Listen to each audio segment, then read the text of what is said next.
안녕하세요. 김태현의 현명한 투자자 방송 시작하겠습니다. 오늘 오랜만에 네오이뮨텍에 대해서 다시 한번 말씀을 좀 드리겠습니다.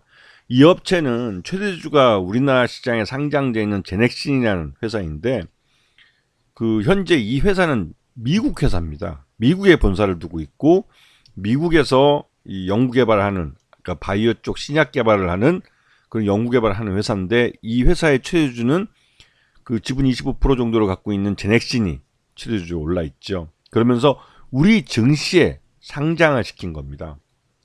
그래서 이 회사는 하지만 상장할 때 그때 그 시장으로부터 자금 조달받았던 자금을 갖고 지난 한 3년 동안 주구장창 R&D만 하다가 그 돈 다 까먹고 이제 그 한 500만 불 정도 남았나요, 돈이? 이제 올해 하루 한 해 버틸 만큼의 현금밖에 없는 회사입니다.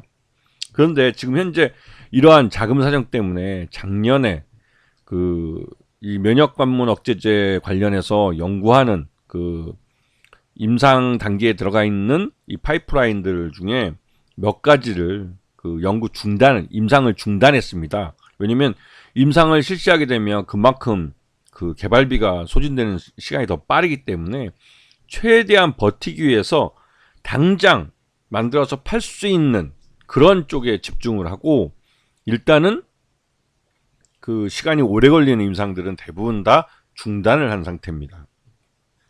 그래서 지금 재무 상태표를 보시게 되면 그 유동자산, 특히 현금성 자산에서 지금 지난 3년 동안 급격하게 줄어든 걸 보실 수 있어요.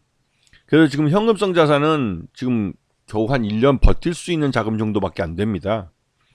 그리고 지금 연결 표괄 손익계산서를 보시게 되면 수익은 하나도 없는데 비용은 기본적으로 한 4,500만 불 정도가 꾸준히 들어갑니다.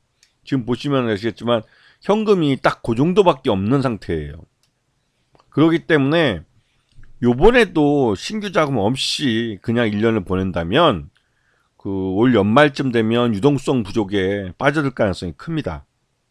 그렇게 되면 제넥신이 최대주주로서 책임감을 갖고 뭐 제3자 배정 유상자를 해준다든가 해서 자금 수혈을 해줘야 되는데, 제넥신도 지금 사정이 별로 안 좋죠. 이 말 뜻은 그 네오이뮨텍 스스로가 자금을 마련해야 한다는 소리입니다. 하지만 뭐 최근 들어서 이 여기 특수관계인들하고 들어가 있는 임원들이 자신 있게 뭐 시장에서 주식을 좀 사들이고 있어서 뭔가 좀 자신 믿는 구석이 있어서 저런다라는 생각이 좀 들기도 합니다만, 지금 현재로서는 굉장히 그 어려운 상황에 놓여 있는 거죠. 그나마 그 ARS 치료제라는 게 그 급성 방사성 증후군 치료제로서 미 FDA로부터 희귀의약품으로 지정받은 게 그나마도 당장 이거는 이제 그 임상에 대한 단계 없이 전임상 단계에서 효능만 확인하면, 그리고 또 안정성만 어느 정도 확인되면 바로 이거는 이제 전략 비축 의약품으로 그 가져갈 수가 있습니다. 그러면 판매가 가능한 거죠.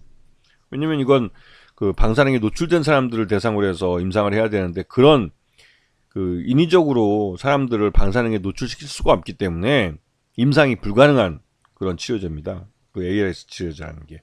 그래서 미군도 전임상 단계에서 안정성과 효능만 확인되면 이 그 ARS 치료제를 그 전략적으로 일정 수량을 구매를 해서 전략 비축분으로 비축을 하고 있습니다. 우리나라 한국군도 북한이 그 핵무장을 했기 때문에 이러한 그 ARS 치료제에 대한 그 전략 비축분이 필요한 상황이죠. 그리고 특히 일본에서 후쿠시마 오염수, 방사능 오염수를 바다에다가 지금 뿌리고 있는데요.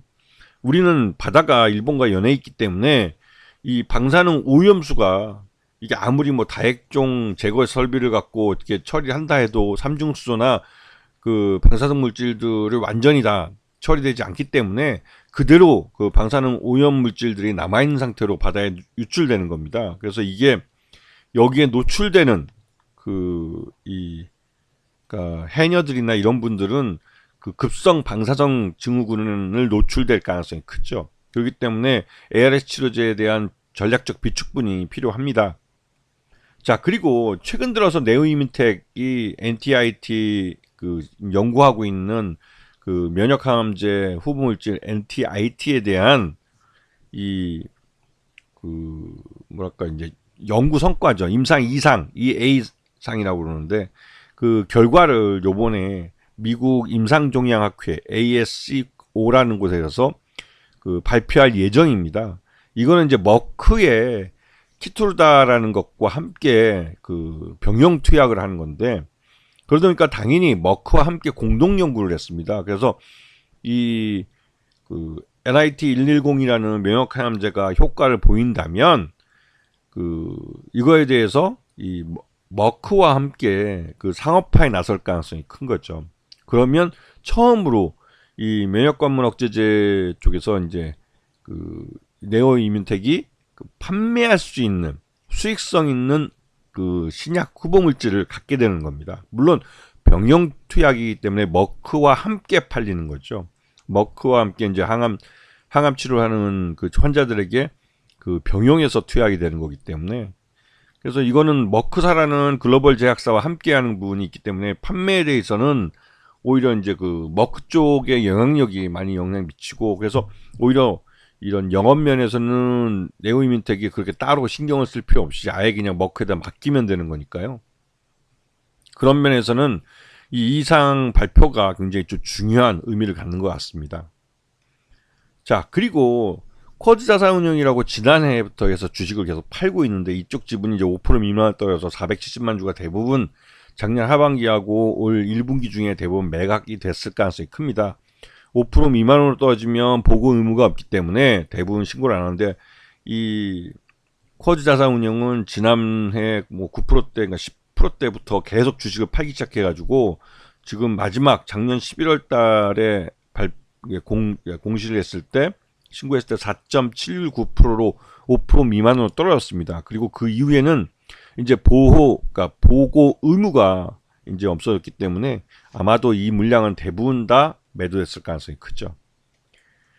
그래서 지금 네오 이뮨텍은 상장해서 2년, 지금 3년, 횟수로는 3년째인데 3년 동안 계속 주구장창 주가가 흘러내리다가 지난해 11월 달 이후로 ARS 치료제에 대한 가능성으로 처음으로, 이제 왜냐면 ARS 치료제라는 게 처음으로 돈을 벌 수 있는 신약 후보 물질을 갖게 됐다는 의미가 되기 때문에, 그 이전까지는 네오 이뮨텍은 주구장창 R&D에 돈만 쓰던 회사였습니다. 그래서 처음으로 가능성을 봤기 때문에 작년 11월 달 이후로 주가가 반등되는 모습을 보이고 있습니다. 그리고 이번에 면역항암제 NTI7 이거에 대해서 미국 임상종양학회에서 임상 2상에 대한 결과 발표를 하기 때문에 이게 좋은 결과로 나온다면 머크와 함께 상업화에 나설 가능성이 크기 때문에, 그런 면에서 네오 이뮨텍은 그 생존에 대한 가능성을 좀 엿볼 수 있는 거죠.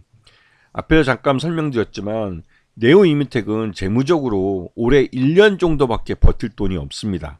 그래서 올해 중에 반드시 제3자 배정 유상증자나 아니면 주주를 대상으로 한 유상증자나 아니면 그도 아니면 그 뭐 전환사채 같은 주식연계 채권을 발행을 해야 되는데, 지금 이렇게까지 재무적으로 불안한 회사에 그 전환사채 같은 것들 투자해 주려면 확실한 한 방이 있어야 됩니다.